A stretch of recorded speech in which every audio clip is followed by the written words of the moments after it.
Y otra vez, a Turquía. Vamos a ver cómo nos va. A la estación de trenes.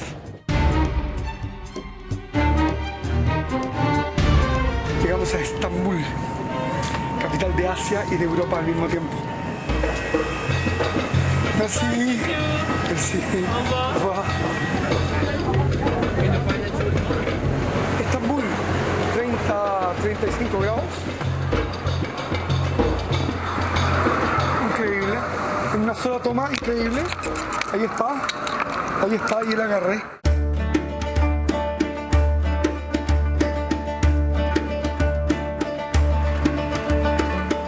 Estambul es una ciudad única y fascinante que tiene la particularidad de ser transcontinental.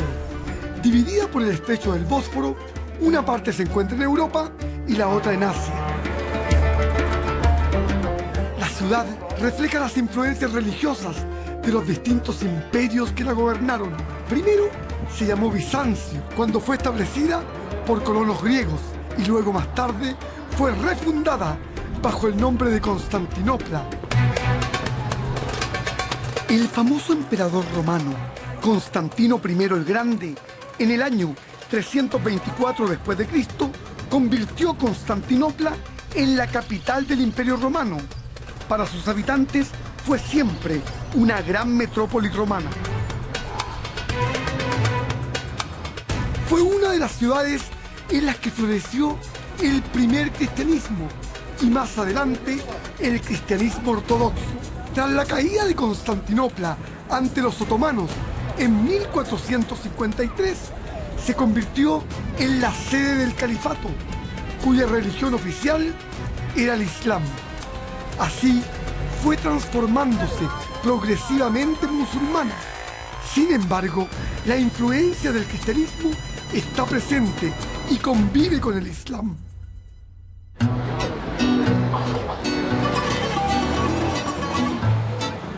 Es el barrio de Fenel.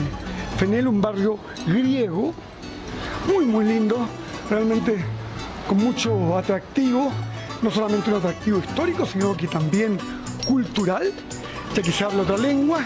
Son los inmigrantes griegos los que quedaron acá, aquí en el corazón de Estambul. Ha usado aproximadamente 3 tipos de negro diferentes para poder hacer una limpieza absolutamente acabada. Es extraordinario porque esto no lo había visto nunca en mi vida.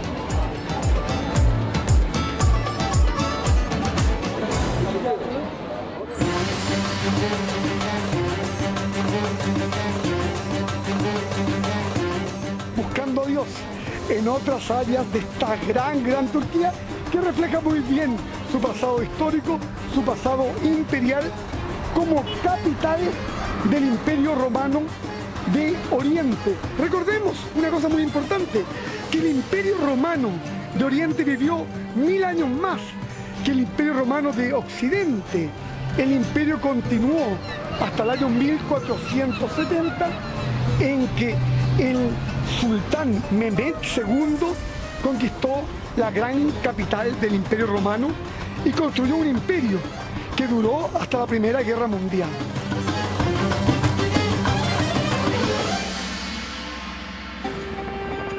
Para ir conociendo de primera mano la historia de este gran país, voy al Museo Arqueológico de Estambul, hoy uno de los más importantes del mundo, por el inmenso patrimonio que Turquía atesora tras el paso de innumerables civilizaciones.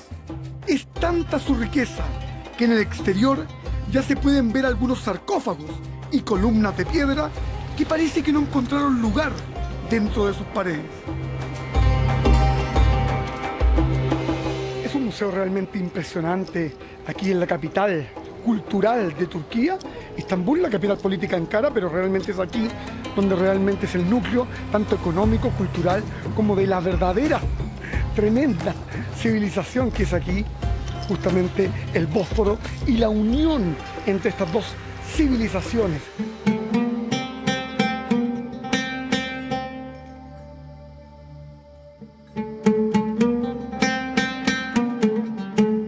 resultan francamente impresionantes estos leones, justamente del arte babilónico, el arte hitita.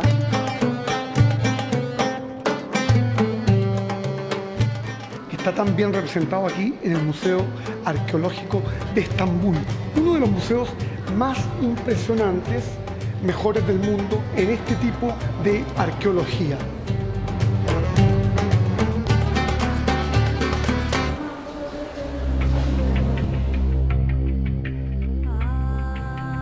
Estamos frente al sarcófago de Alejandro Magno, quizás la antigüedad más importante de todo este museo de Estambul. Alejandro Magno es considerado como el más grande conquistador de la historia. Venció precisamente a los persas y extendió su imperio hasta la India. Murió cuando apenas tenía 33 años. Sin duda, por donde uno analice este museo, es uno de los más interesantes que yo he tenido oportunidad de conocer.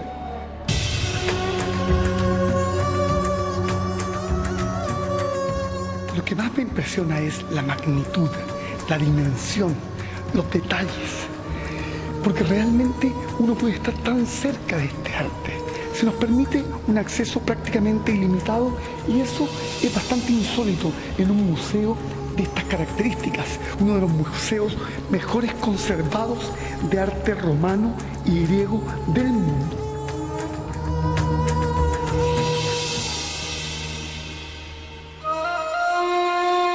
Artemisa, conocida también con el nombre de Diana en el Imperio Romano. Podemos ver que ella representa el culto a la luna y su hermano gemelo Apolo representa el culto al sol. Artemisa es fundamental porque su templo fue considerado una de las 7 maravillas del mundo. Hoy día solamente queda un pilar y está muy cerca de aquí, en Éfeso.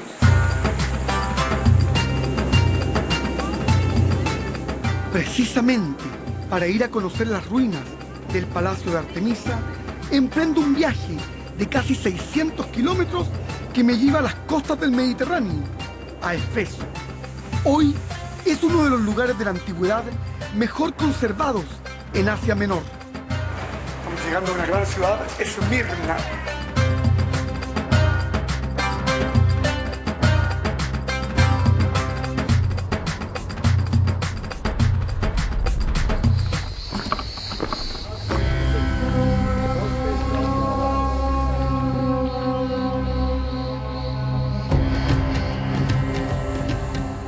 Éfeso era una de las grandes capitales romanas, con un tremendo puerto, donde había un gran comercio y llegaba una gran cantidad de embarcaciones con productos de todo tipo, mercados de esclavos, el ágora, el parlamento, el teatro, la biblioteca, todo absolutamente sublime para una ciudad en ese tiempo de 250.000 habitantes.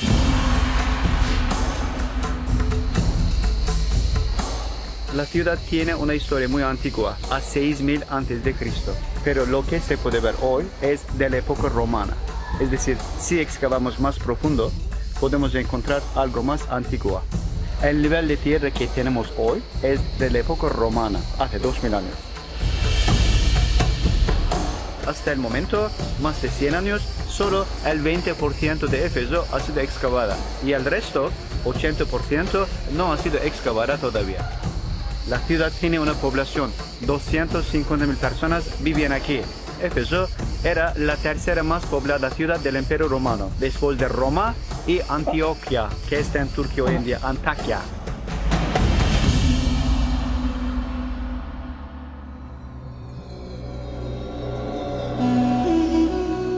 Sin duda que recorrer el símbolo principal de Éfeso, la librería, con sus 12.000 libros que habría tenido en su tiempo.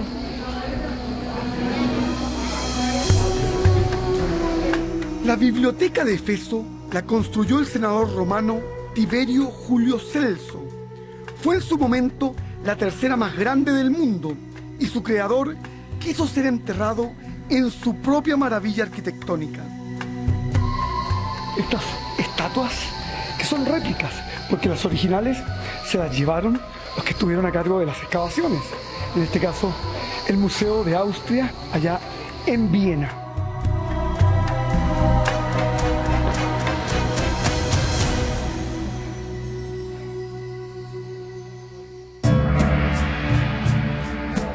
Aquí las familias importantes, las familias políticas, las familias patricias de Roma discutían los asuntos importantes del Estado en una ciudad tan importante como esta, que equivalía a una de las grandes sedes del Imperio Romano, capital de Asia Menor en un momento y además un puerto muy importante.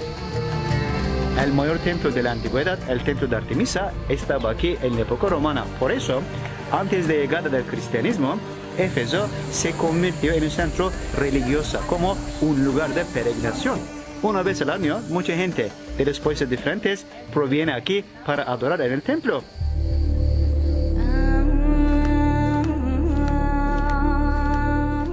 A partir del siglo I después de Cristo, Éfeso fue visitada de manera regular por los primeros cristianos. Se dice que una vez se hubieron tomado la ciudad, fueron quienes destruyeron el templo de Artemisa. También muy importante para el cristianismo debido a la presencia, sobre todo de San Juan y la Virgen María, pero también de San Pablo, que daba sus tremendos discursos muy cerquita. La iglesia de San Juan fue construida sobre su tumba después de morir aquí en Éfeso. Antes de morir, San Juan el Apóstol escribió su libro, el cuarto libro del Nuevo Testamento, aquí en Éfeso. Seguimos recorriendo Éfeso, aquí en lo que es este encuentro con la historia cristiana, con la historia del Islam y con la historia de Roma y de Grecia, aquí en un solo país, Turquía.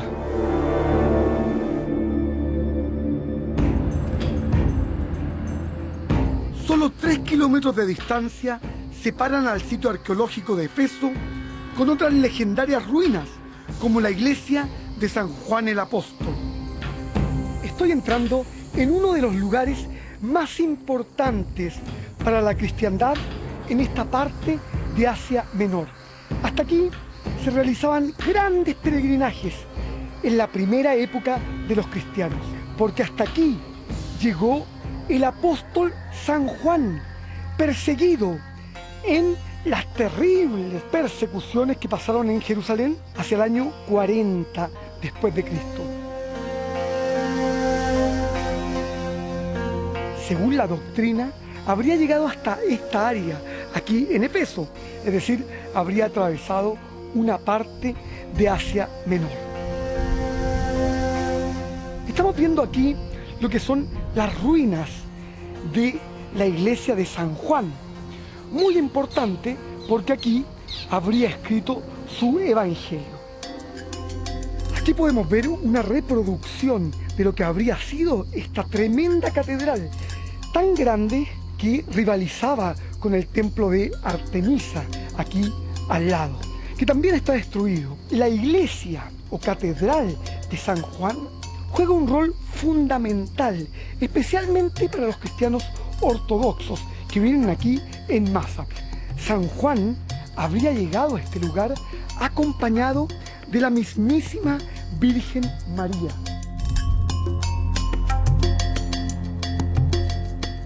Es muy importante porque desconocemos parte de esta historia, parte de la importancia que habría jugado Turquía en el desarrollo del cristianismo y sobre todo en la expansión hacia Asia Menor y posteriormente hacia Europa y América Latina. Estoy en el área de lo que es la parroquia, la Basílica de la Virgen María. Me estoy aproximando.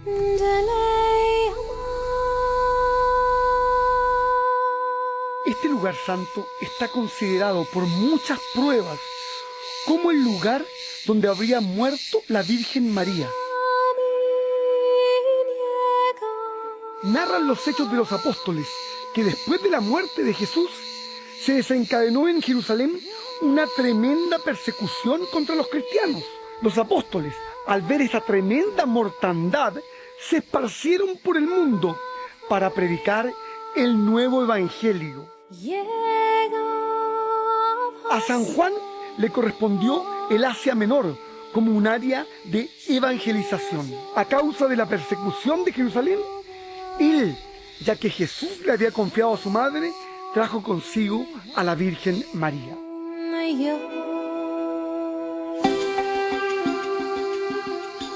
Son cristianos de todo el mundo que vienen hasta acá, hasta la casa donde habría muerto la Virgen María. El Corán la recuerda como la madre de Jesús, por lo tanto, la madre de un profeta y absolutamente santa. El agua bendita que aparece naturalmente en este lugar. Todos los cristianos quieren venir y llevarse botellas de agua, llevarse un poco de esta agua consigo. Yo aprovecho también de hacer el típico ritual de lavarse y poder ser bendecido. No se puede hacer ningún tipo de fotografía, pero sí podemos mostrar por fuera los ladrillos, el tipo de construcción de la época. Esta casa fue reconstruida exactamente aquí sobre los cimientos de lo que se cree fue la casa donde vivió los últimos días la Virgen María.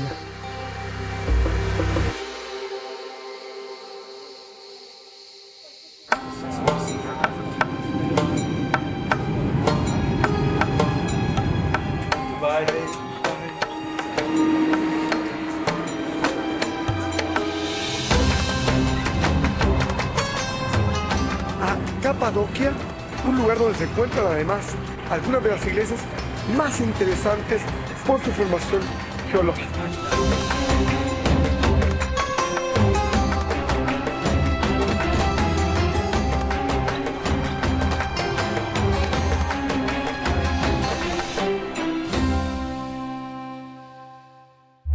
Los hititas, ellos venían aquí de Asia Central hace 4.000 años, 2.000 antes de Cristo, para esconderse de los enemigos. Los enemigos de los hititas eran asirios, frigios, muy raros, los últimos egipcios.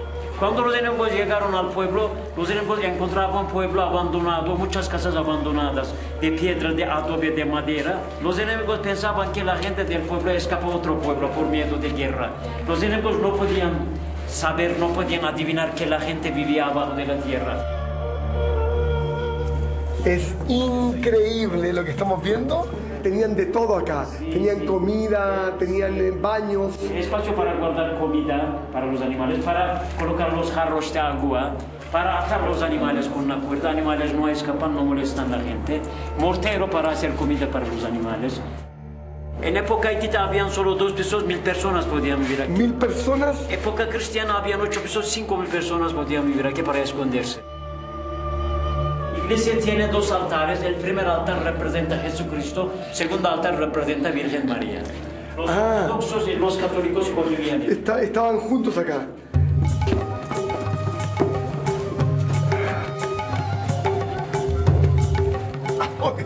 Es increíble.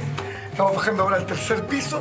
Recordemos que las comunidades cristianas y ortodoxas vivían en 5 pisos bajo tierra. Aquí hacían vino, se ve espacio alrededor para guardar uva. A veces ponían uva aquí, entraban dentro, la pisaban a pie, batero. Con el pie, sí, iban pisando jugo de uva, así. Sí, jugo de uva salada. Acá ponían la uva. La estratificación social estaba muy delineada. A pesar de ser tiempos de guerras, las familias ricas vivían en estos compartimentos, las más de clase media en el piso de abajo, obviamente más chicos, y los pobres en los pisos de abajo. Inclusive en ese tiempo tenían inmigrantes que venían desde Etiopía, desde Somalia, que no pagaban impuestos y por lo tanto tenían las condiciones más difíciles de vida. Habitación típica de una familia rica, alta, grande, cómoda, mejor arquitectura, mejor ventilación. 6 personas, capacidad, padre, madre, 4 niños. Dormían sobre suelo, tapan suelo con paja, hierba seca, piel de oveja, capra, para hacer cama, para dormir. Además, piedra de cerrar, 1.200 kilos, 8 hombres fuertes la levantan y empujan aquí. Para esta piedra. Para esa entrada, para parar los enemigos. Son realmente espectaculares estas ciudades subterráneas. Estamos visitando una de las más grandes aquí en Capadocia. Recordemos que aquí vivían cerca de 5.000 cristianos, un 70% de ortodoxos y un 30% de católicos.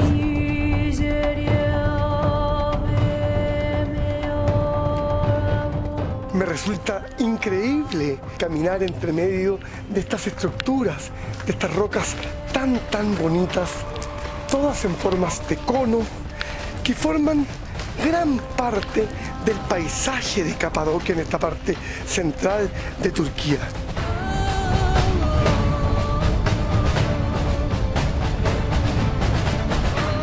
Es simplemente extraordinaria la historia de Capadocia y sus 20 iglesias.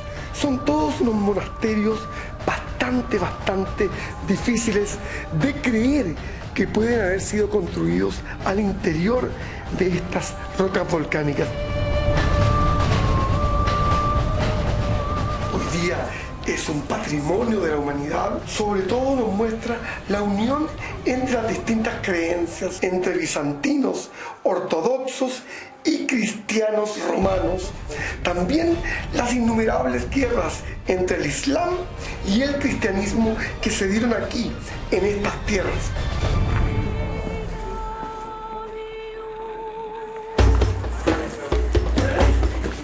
Son 3 volcanes los que habrían hecho erupción en esta área, provocando que todas estas tierras sean de materia volcánica, por lo tanto fáciles de tallar. Es así como poco a poco, desde el siglo VIII, empezaron a construirse estos monasterios. Es un lugar que ha acercado a los cristianos cerca del paraíso. Es un lugar que ha sido un símbolo para la humanidad, ya que cada uno de estos conos parece elevarnos en nuestra propia espiritualidad.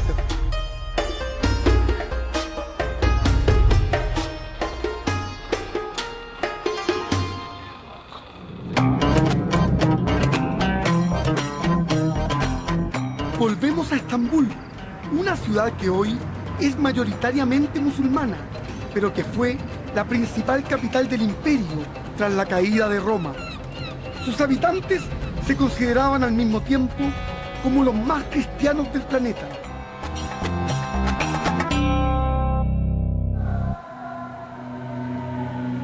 Esta es la iglesia símbolo del patriarcado de Constantinopla.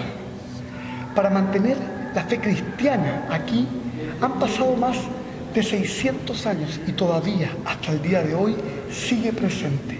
Esta es la iglesia, el arzobispado de San Jorge. Desde el año 330 después de Cristo que la iglesia cristiana aquí en Estambul ha sido elevada al rango de la más importante, básicamente porque Constantinopla fue declarada capital del Imperio Romano y en ese tiempo el cristianismo fue declarado religión oficial de todo el Imperio Romano.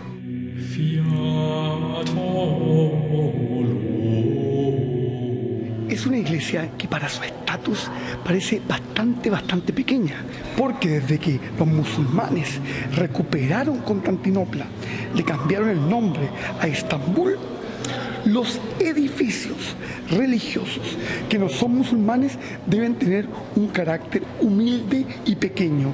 Por eso que no es una inmensa catedral.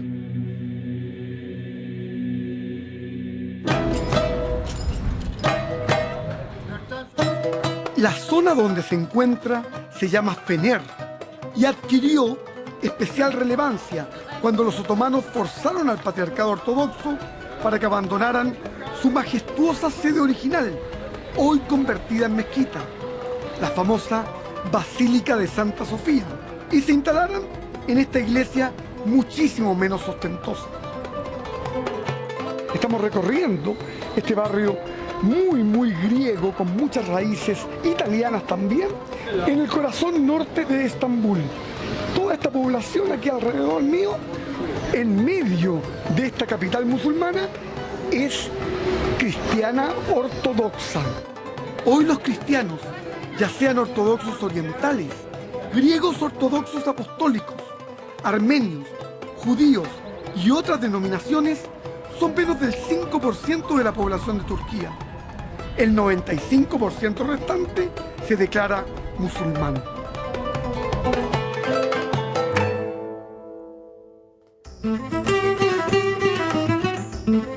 Voy a visitar la más emblemática de sus construcciones y que es un fiel reflejo de las disputas políticas, de los conflictos religiosos y del paso de la historia de un imperio que fue cristiano y que hoy es musulmán.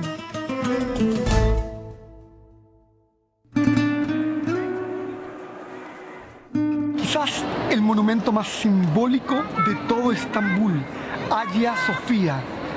Monumento que también fue una catedral, una basílica, luego un museo y hoy día, en una situación que ha presentado una tremenda polémica, se ha convertido en una mezquita. Construida en el año 360 después de Cristo, fue la catedral con mayor superficie del planeta por más de 1000 años. Muchos creen que está dedicada a una santa llamada Sofía, pero Sofía es la palabra griega que define a sabiduría, así que quiere decir la santa sabiduría, que es también una manera de describir la existencia de Dios. Aquí hay más de 300 iglesias, 20 sinagogas, una comunidad judía dinámica, una comunidad cristiana de varias iglesias, griega, armenia y por supuesto una cultura del Islam que refleja la fuerza de este país de 80 millones de habitantes.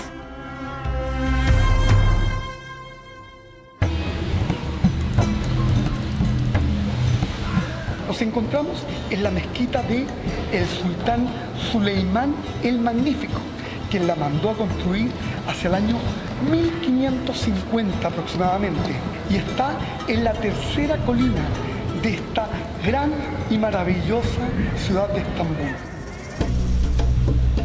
Fue el más recordado de los sultanes. Decidió construir un gran monumento al Islam y para ello contrató al mejor arquitecto de su época, Mimar Sinan. La misión era realmente ambiciosa. Debía superar a la Catedral de Santa Sofía y en especial a su grandiosa cúpula. La mezquita conmemora uno de los momentos más importantes de la cultura islámica en todo el mundo oriental.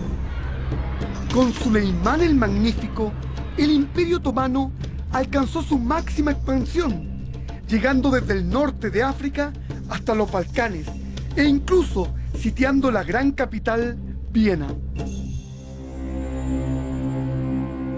En este tipo de mezquitas un poco más conservadoras, muchas veces nos solicitan de cubrirnos un poco nuestra vestimenta occidental, las mangas largas por supuesto, los zapatos, para las mujeres especialmente cubrirse el cabello.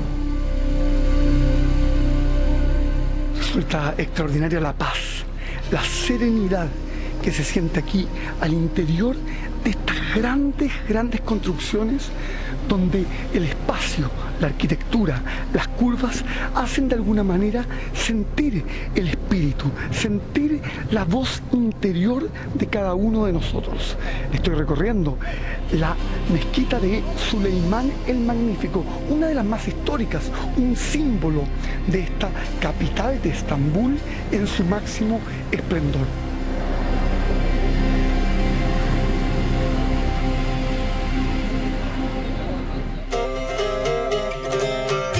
Seguimos recorriendo las maravillosas mezquitas de Estambul. Esta es la de Fatih y tiene la particularidad de haber sido construida sobre las ruinas de una iglesia y demostrar así el poder del Islam sobre el derrotado Imperio Bizantino Cristiano. Antes de entrar en un lugar tan santo, es muy importante lavarse. Y aquí los musulmanes en general habitúan a lavarse los pies y las manos antes de entrar. ¡Uf! ¡Qué rico! Con el calor que hace. con el calor, con este calor de 40 grados aquí en la capital Estambul, les prometo que es un placer esta posibilidad de lavarse para poder entrar en un lugar santo como la mezquita Fatih. Fue construida hacia el año 1470 después de Cristo en honor del conquistador de Estambul, el sultán Mehmed II. Es un ejemplo clásico de la arquitectura otomana, especialmente en uno de los lugares más sagrados de todo Estambul. Aunque vemos a los fieles orando, las mezquitas no son solo lugares para rezar, sino también son ideales espacios para aprender sobre el Islam, conocer a otros creyentes, descansar, lavarse y meditar.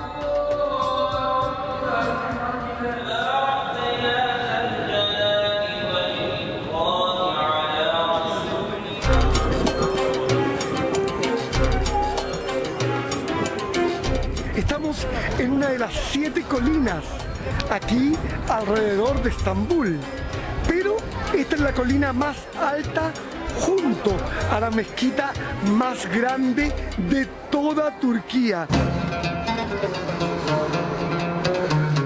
Miren la grandeza de esta mezquita y sobre todo lo grande que es. Pensemos que es como un estadio, 60.000 personas o más si vemos los alrededores. El arte moderno de el Islam no es lo que hemos visto permanentemente en otras partes como en Hagia Sofía o sobre todo en la mezquita azul.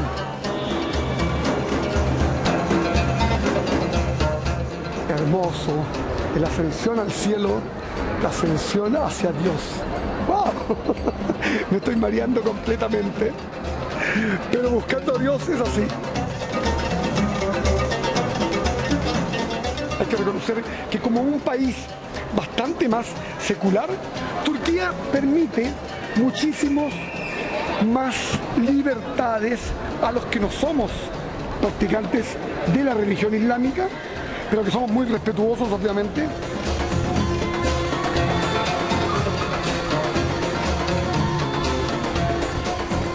La ilaha illallah, la ilaha illallah. Nos encontramos en uno de los lugares más emblemáticos de toda Estambul, de toda Turquía, entre la gran mezquita azul y Hagia Sofía.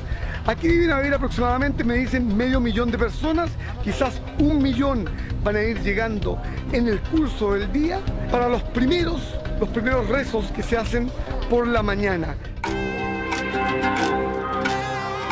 Vamos a ser testigos de una de las fiestas más importantes para el mundo musulmán, la llamada Fiesta del Sacrificio del Cordero, que se oficia durante 3 días y coincide con el fin del peregrinaje anual a la Meca. La ceremonia comienza así. Primero es el rezo de toda la comunidad musulmana en sus lugares santos.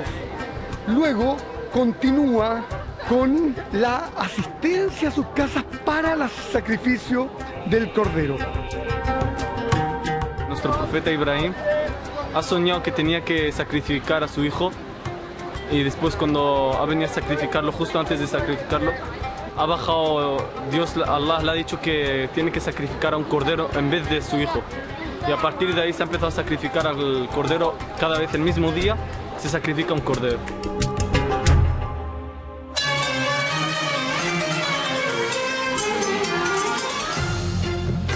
Son las grandes vacaciones del mundo sunita, mundo islámico que con tanto fervor celebra estas fiestas.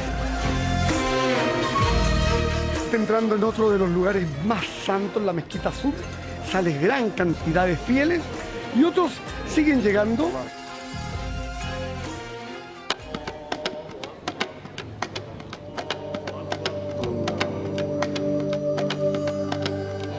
Se juntan los inmigrantes, se juntan los fieles, los peregrinos que vienen de los 5 continentes para estar aquí, en un lugar sagrado, en la Mezquita Azul. Ait bayramını yaptıktan İslam'da iki tane bayram vardır. Hay dos fiestas. Uno que se llama Ramadán, el otro que se llama Kurban, Cordero. Por eso las dos muy importantes. Eso lo hacemos por Dios, no para divertirse, Es por Allah. por Allah.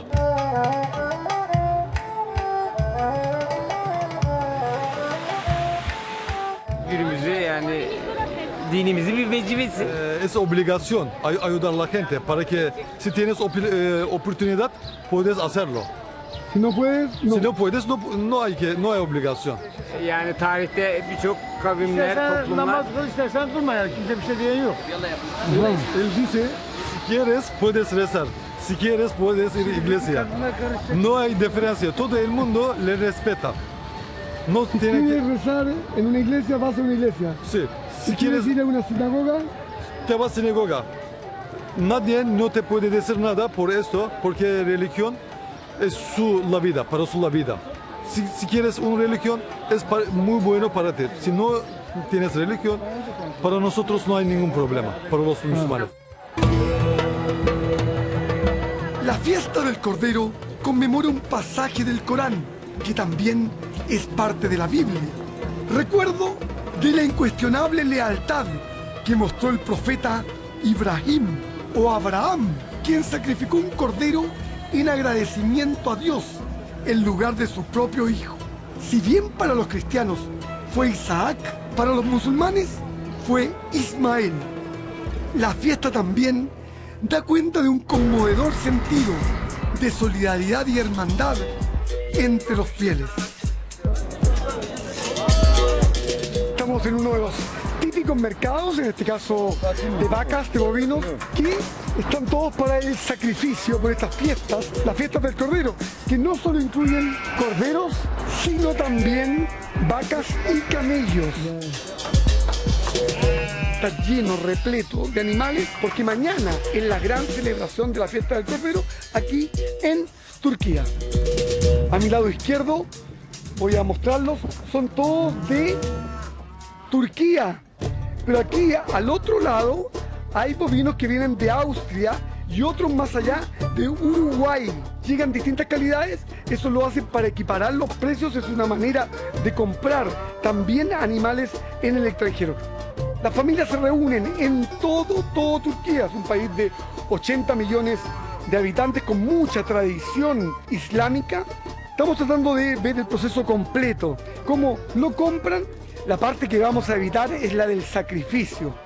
Vacas, bovinos, que van a ser lamentablemente sacrificados. Esa es la parte que a mí no me gusta. Yo soy defensor de los animales, pero estas son tradiciones ancestrales. Además, son tradiciones religiosas. Ellos son vendedores, grandes ganaderos. Y este ganado viene del monte Arat. El monte Arat es un monte sagrado para los turcos porque se cree que allá está el arca de Noé. Me cuentan que limpian no solamente cada 1 hora, 2 horas, sino que están limpiando permanentemente estos lugares para que los animales se sientan confortables. Estoy muy sorprendido cómo aquí en Turquía se hacen estas grandes ventas de animales, todas reguladas, y los lugares de sacrificio también. Los lugares de sacrificio se exige que el animal no sufra. El gobierno turco decidió poner a todos los animales fuera de la ciudad. ¿Por qué? Porque aparentemente hace unos años la cantidad de sangre en las calles y en lugares turísticos era terrible. Daha önceler vardı ama şu an öyle bir şey yok. Dice antes, había, por ejemplo, la gente estaba cortando en la calle, pero ahora no lo permiten porque mucha sangre, mucha suciedad, por eso solo hay lugares limpios y bonitos. Estamos aquí muy contentos en lo que es una gran feria de venta de animales, de bovinos que van a ser sacrificados mañana en el día del sacrificio.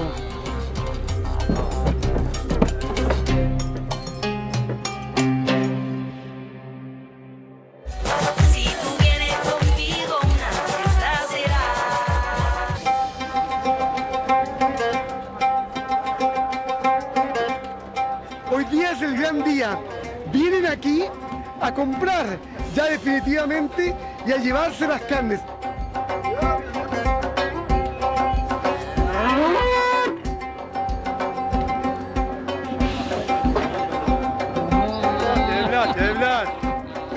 Un animal que ha sido castigado no es digno de ser sacrificado, ni tampoco es digno de compartir la mesa. Hayvanlar vardır. Çekilmezler. Él cree que cuando lo cortas no siente nada. Porque son muy profesionales, ellos saben cortarlo con religioso, con prey, Con rezos. con rezos. Muchos de ellos han encargado a cortadores profesionales. Ellos les dicen cortadores porque no se mata un animal. No usamos así para matarse. Nosotros no tratamos así para los animales. Por eso, solo para cortarlo, porque nuestra religión dice no tienes que dañarse a los animales. Nos estamos despidiendo ya de este campo de venta de animales, de este gran día del sacrificio, para ir a comer donde un señor que de aquí mismo nos invitó a su casa.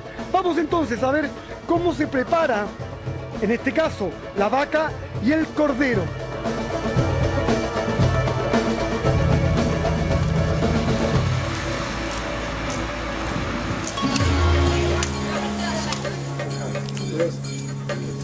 Es una ocasión de reencuentro con la familia, que se reúne para compartir de una manera muy similar a la que ocurre con el mundo cristiano cuando celebra la Navidad o la fiesta de Acción de Gracias junto al pavo. Es un día en el que se prepara una gran comida, al que se suele invitar no solo a la familia, sino que también a vecinos y amigos, con los cuales se comparte el banquete. Las arraigadas creencias indican que los animales que van a ser sacrificados ya deben ser adultos y que deben tener al menos 6 meses e idealmente 1 año. Su tamaño, su calidad y su salud deben ser impecables. Por ello, antes del sacrificio, los corderos deben obtener una certificación religiosa otorgada por institutos islámicos que llevan por nombre halal. El rito del degüello se debe hacer siempre mirando hacia la Meca, y antes de realizar el corte hay que pronunciar el nombre de Dios o de Alá. Por lo general, es el jefe de cada familia quien es el responsable de sacrificar al animal. Esto si la ley del país lo permite. Esta es una práctica que también siguen a menudo las comunidades judías ortodoxas en todo el mundo. Sean hombres o mujeres, cada musulmán se viste con sus mejores ropas y el cordero no se come necesariamente el mismo día del sacrificio, sino que se va preparando poco a poco a lo largo de las celebraciones.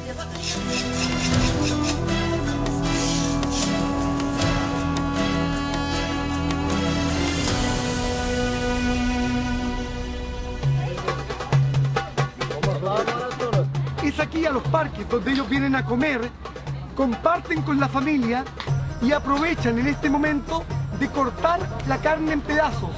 Las costillas que las están cortando en este momento, pero sobre todo esta parte, que es la parte mejor del animal, la van a repartir en 3 partes. Todo eso para compartir. Para compartir. ¿Tú estás aquí con toda tu familia? Ailenle mi abi? Ailenle mi? Ailece. Allah Teala bunu sana emretmiş Müslüman olarak. Allah dice, si tienes oportunidad de ayudar a la gente, tu obligación, es obligación que ayudar la Siempre gente. es una obligación Es ayudar a la obligación, gente. porque si te eres rico, tienes que compartir su dinero. Si no eres rico, eso no hay obligación ni nada.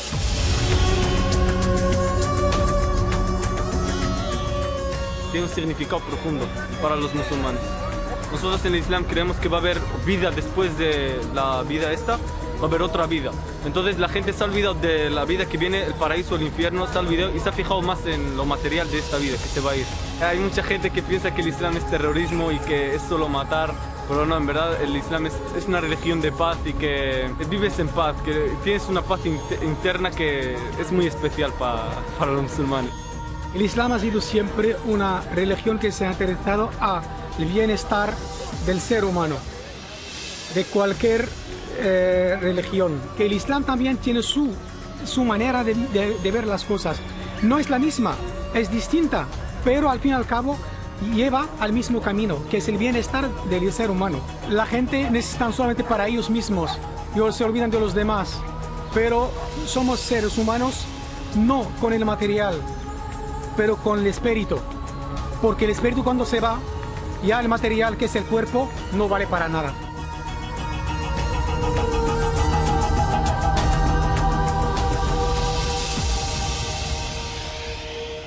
Un poquito de sopa de buey exquisita, sopa llena de carne. Yo no puedo comer mucha carne, pero vamos a hacer la excepción. Qué mejor que para un día festivo estar en un parque con estas familias tan generosas, humildes, pero que comparten todo. Ese es el espíritu de Buscando a Dios. Ese es el espíritu de estas fiestas del mundo islámico. Muchas gracias. He sido testigo de una fiesta, aunque sangrienta, con un profundo significado para los musulmanes. Una celebración a la fraternidad, a compartir y a regalar. Regalar que a veces tanto nos cuesta en el mundo occidental.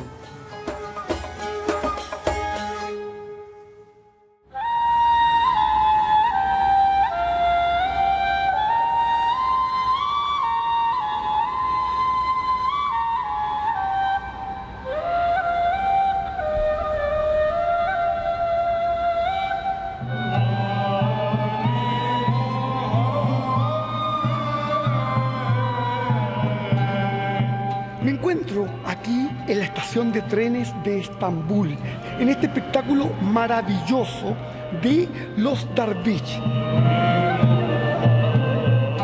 Es una cofradía, una escuela de pensamiento sufista, muy tolerante hacia todas las religiones, que aceptan inclusive participar en ceremonias en una sinagoga, en un templo protestante, cristiano o bien budista.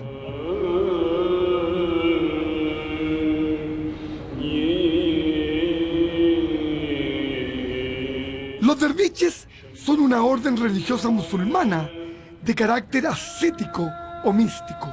La danza de meditación sufista se llama sama y es una ceremonia de gran significado y espiritualidad. Dervish, he tries to close to Allah, to God. The dervish means he try to kill his ego. He try to control his self, his bad behavior. Antes de comenzar la danza, visten una bata negra con la que salen al escenario. Esta alude a la muerte. Así, los derviches danzan para recobrar la vida.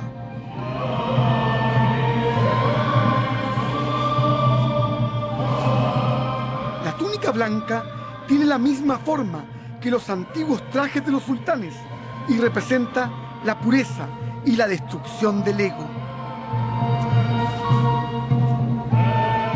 También llevan un sombrero, que es el clásico fez turco, pero más alargado.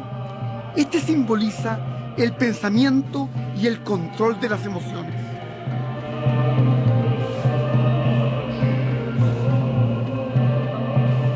Ellos, debido a la concentración que tienen, pueden estar media hora, 1 hora, 2 horas, los más entrenados hasta 3 horas.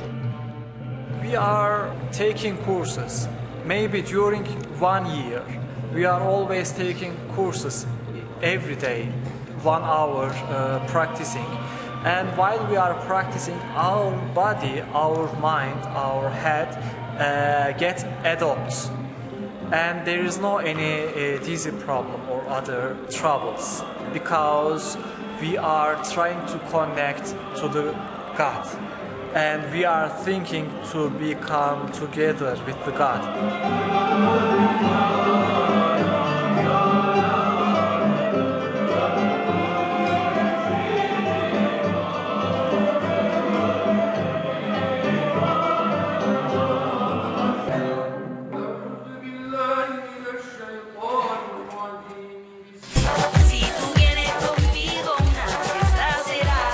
La orden de los derviches giróvagos, o Mavlevi, se fundó en el siglo XIII, tras la muerte de Rumi, un poeta, pensador y religioso persa, considerado uno de los más grandes sufistas de todos los tiempos.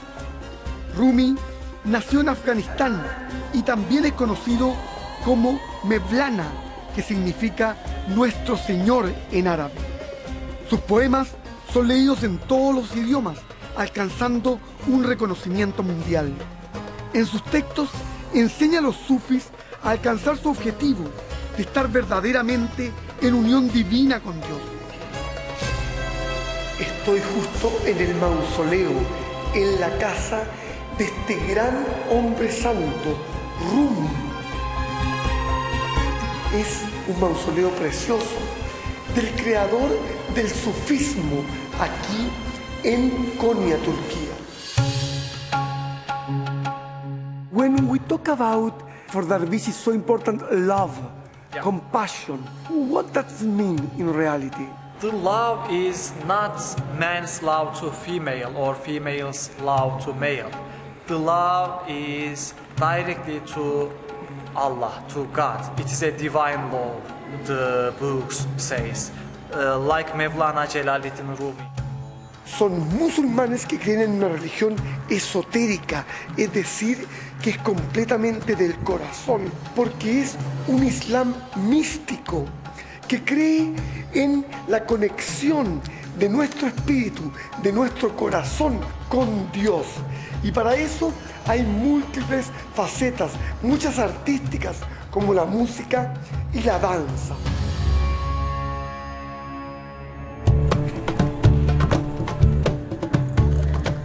No hay mejor lugar para ver a los derviches giradores que aquí, la patria de Rumi, Konya, en Turquía central, donde murió el gran maestro.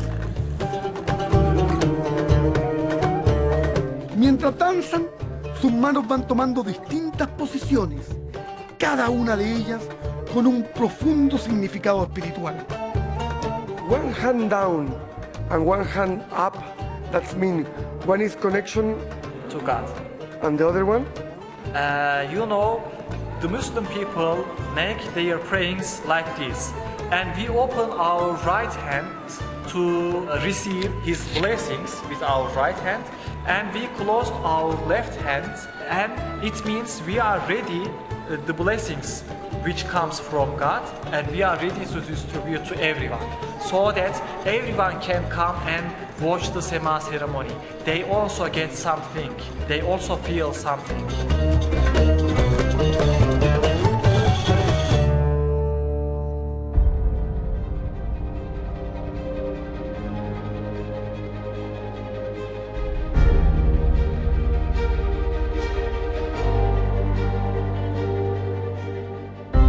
Además de dar vueltas sobre sí mismos, también lo hacen por el escenario, como si fueran planetas girando por el universo.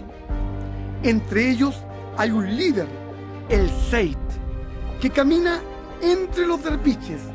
Este líder es Mevlana, o el Sol, el Señor, que se desplaza entre ellos.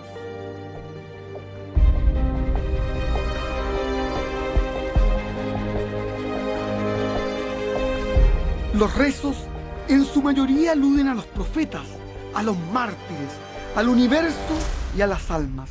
Los derviches siguen danzando y cierran los ojos para conectarse con el Señor del universo. What is the message that dervish want to give to the world? People are killing each other and they don't give respect to others. But Mevlana Celaleddin Rumi tells about love, tells about peace. The Prophet also says, no one is, how can I say, superior than the others. We need this kind of teachings from our culture for better world. We need love for better world.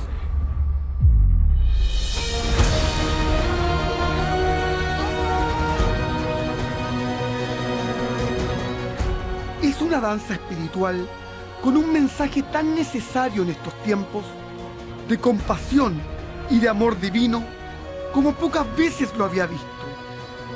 Es una tremenda muestra de solidaridad que alcanza a todas las religiones del mundo.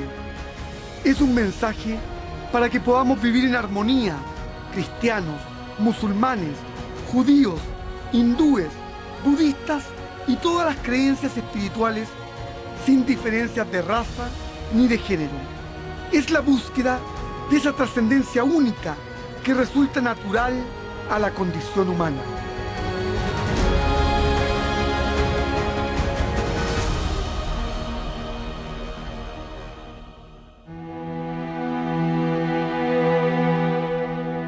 Ha llegado la hora de dejar este fascinante país. Es una tierra con tanta historia que me voy con la convicción de haber visto un verdadero deseo en sus habitantes por mostrarnos a todos que es posible convivir de manera armoniosa entre cristianos y musulmanes. Adiós, adiós querida Turquía, buscando a Dios, el camino espiritual de la humanidad.